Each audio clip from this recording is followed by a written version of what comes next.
കുറച്ച് ദിവസങ്ങളായി വന്ദേ മാതരം ആലപിക്കുന്നതുമായി ബന്ധപ്പെട്ട ചർച്ചകളാണ് നടക്കുന്നത്. VD സതീശൻ സർക്കാരിന്റെ നയപ്രഖ്യാപന ചടങ്ങിലും സത്യപ്രതിജ്ഞാ ചടങ്ങിലും എന്തിന് തൊട്ടപ്പുറത്ത് തമിഴ്നാട്ടിൽ മുഖ്യമന്ത്രി വിജയയുടെ സത്യപ്രതിജ്ഞയിൽ പോലും വന്ദേ മാതരം ആലപിക്കുന്നതുമായി ബന്ധപ്പെട്ട വിവാദങ്ങൾ ഉടലെടുത്തിരുന്നു. വന്ദേ മാതരം ആലപിക്കുന്നതിൽ വിവാദങ്ങൾ തലപൊക്കുന്നത് എന്തുകൊണ്ടാണ്? ചരിത്രം എന്താണ് ഇതേക്കുറിച്ച് പറയുന്നത്? വന്ദേ മാതരം ആലപിക്കുന്നതിലല്ല, അത് പൂർണ്ണമായും ആലപിക്കുന്നതിലാണ് എതിർപ്പുകൾ.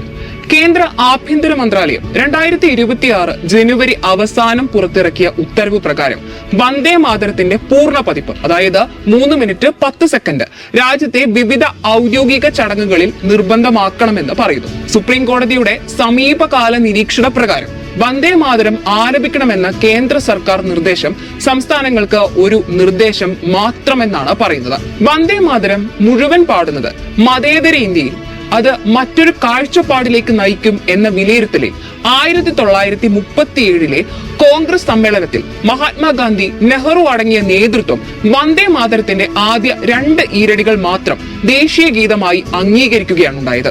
പൂർണ്ണ രൂപത്തിലേക്ക് എത്തുമ്പോൾ ദേവീ സ്തുതിയിലേക്ക് കടക്കുന്നത് ഒരു മതാചാരത്തിലേക്ക് ഊന്നൽ നൽകും എന്ന വിമർശനം ഉണ്ടായപ്പോഴാണ് അത്തരമൊരു തീരുമാനത്തിലേക്ക് നേതാക്കൾ എത്തിയത്. 1875 നവംബർ 7 ഒരു നവരാത്രി ദിനത്തിലാണ് ബങ്കിം ചന്ദ്ര ചാറ്റർജി വന്ദേ മാതരം എഴുതുന്നത്. ചാറ്റർജി ആരംഭിച്ച വംഗദർശൻ എന്ന ബംഗാളി മാസിക അച്ചടിച്ചിരുന്ന അച്ചടിശാലയിലെ മാഗസീനിൽ ഒരു താളിൽ സ്ഥലം മിച്ചം വന്നപ്പോ തന്റെ പക്കലുള്ള 2 ഖണ്ഡികകളുള്ള ഗാനം അച്ചടിക്കാനായി നൽകുകയായിരുന്നുവെന്നും എന്നാൽ ആ സമയം ഇത് അത്ര ശ്രദ്ധിക്കപ്പെട്ടില്ല എന്ന രസകരമായ കഥയും വന്ദേ മാതരത്തെ ചുറ്റിപ്പറ്റിയുണ്ട്. പിന്നീട് തന്റെ നോവലായ ആനന്ദമഠത്തിൽ വീണ്ടും ഈ വരികൾ കൂട്ടിച്ചേർത്തുകൊണ്ട് വന്ദേ മാതരത്തിന്റെ പൂർണ്ണ രൂപം എഴുതുകയാണ് ഉണ്ടായത്. 1882 ആനന്ദമഠം പ്രസിദ്ധീകരിക്കുന്നത്. അതിനും ഒരു നൂറ്റാണ്ട് മുമ്പ് ബംഗാളിൽ നടന്ന ചില സംഭവങ്ങളിൽ നിന്ന് രൂപപ്പെടുത്തിയതാണ് ഇതിന്റെ ഇതിവൃത്തം. ബംഗാളിൽ വൈഷ്ണവ മതക്കാരായ സന്യാസിമാരുടെ നേതൃത്വത്തിൽ ബ്രിട്ടീഷുകാർക്കെതിരെ കടുത്ത പോരാട്ടം നടന്നിരുന്നു. കലാപത്തിന് നേതൃത്വം നൽകിയത് സന്യാസിമാരായതുകൊണ്ട് തന്നെ ബ്രിട്ടീഷുകാർ ഇതിന് സന്യാസി കലാപം എന്ന് പേരിട്ടു. ഇതാണ് ബങ്കിം ചന്ദ്ര ചാറ്റർജിയുടെ ആനന്ദമഠത്തിന്റെ ഇതിവൃത്തം. അവർ ആരാധിച്ചിരുന്ന ദേവിയെ മാതൃഭൂമിയോട് ഉപമിക്കുന്ന വരികൾ ഉൾപ്പെടുത്തിയാണ് വന്ദേ മാതരം പൂർണ്ണമായും അദ്ദേഹം രചിച്ചത്. വന്ദേ മാതരത്തിന് വലിയ സ്വീകാര്യതയാണ് ആ കാലഘട്ടത്തിൽ ലഭിച്ചത്. കഴുമരത്തിലേറാൻ നേരം സമര സേനാനികളുടെ നാവിൽ അവസാന വാക്കായി വന്ദേ മാതരം മാറി. ബ്രിട്ടീഷ് സാമ്രാജ്യത്തിന് സ്തുതി പാടണമെന്ന ഉത്തരവിനെ ഇന്ത്യക്കാർ നേരിട്ടത് വന്ദേ മാതരം ഉരുവിട്ടുകൊണ്ടാണ്. 1896 കൊൽക്കത്ത കോൺഗ്രസ് സമ്മേളനത്തിൽ രവീന്ദ്രനാഥ ടാഗോർ സ്വന്തം നിലയിൽ ഈണം നൽകി വന്ദേ മാതരത്തിന്റെ ആദ്യ ഗാനം ആലപിച്ചതോടെ ഇന്ത്യ ആകെ അത് ഏറ്റെടുത്തു. 1905 ബംഗാൾ വിഭജനത്തിനെതിരായ സമരത്തിൽ ഏറ്റവും അധികം മുഴങ്ങിക്കേട്ട ദേശഭക്തി ഗാനമായിരുന്നു വന്ദേ മാതരം. തുടർന്ന് വന്ദേ മാതരം എന്ന മുദ്രാവാക്യവും ഗാനവും ബ്രിട്ടീഷുകാരെ ഏറെ അസ്വസ്ഥപ്പെടുത്തി. അത് ആലപിക്കുന്നത് രാജ്യദ്രോഹ കുറ്റമായി പ്രഖ്യാപിച്ചു. വന്ദേ മാതരം ഉച്ചരിക്കുന്ന കുട്ടികളെ പോലും ശിക്ഷിച്ചു.